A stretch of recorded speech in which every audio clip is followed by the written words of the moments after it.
কলকাতা থেকে বেরিয়ে পড়লাম এয়ারপোর্টের উদ্দেশ্যে। কলকাতা এয়ারপোর্টে পৌঁছে গিয়ে ব্যাগগুলো টুকটুক করে প্লেনে তুলে দিলাম। না আমি তুলিনি, ওদের লোকেরাই তুলছিল। তারপরে প্লেনটা দৌড়তে দৌড়তে রানওয়েতে চলে এলো। কয়েক সেকেন্ডের মধ্যেই দেখি, ওরে বাবা, মেঘের মধ্যে সূর্যদেব শেষ মুহূর্তের উঁকি দিচ্ছিলেন। কলকাতাকে এবার আস্তে আস্তে বিদায় জানালাম।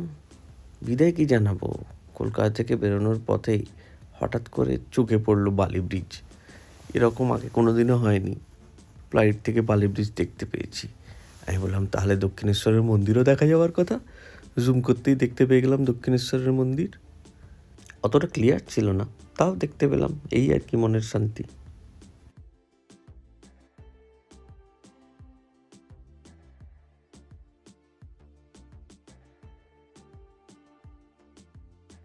বাহ, আমাকেও তো বেশ সুন্দর লাগছে। হ্যালো, কেমন আছো? এই করতে করতেই ল্যান্ড করে গেল আমাদের ফ্লাইট। দৌড়তে দৌড়তে চলে গেলাম ব্যাগেজ কাউন্টারের দিকে। ও বাবা, চলমান সিঁড়ি দেখেছি, এ তো চলমান রাস্তা। দাঁড়িয়ে আছি, চলে যাচ্ছে।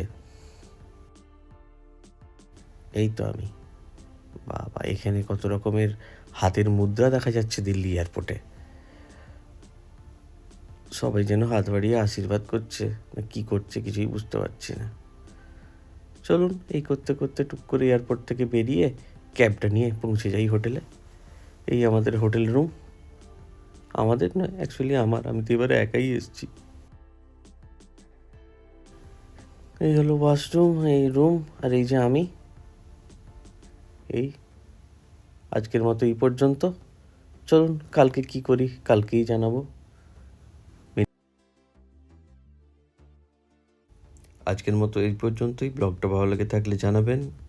Take care, bye bye, good night.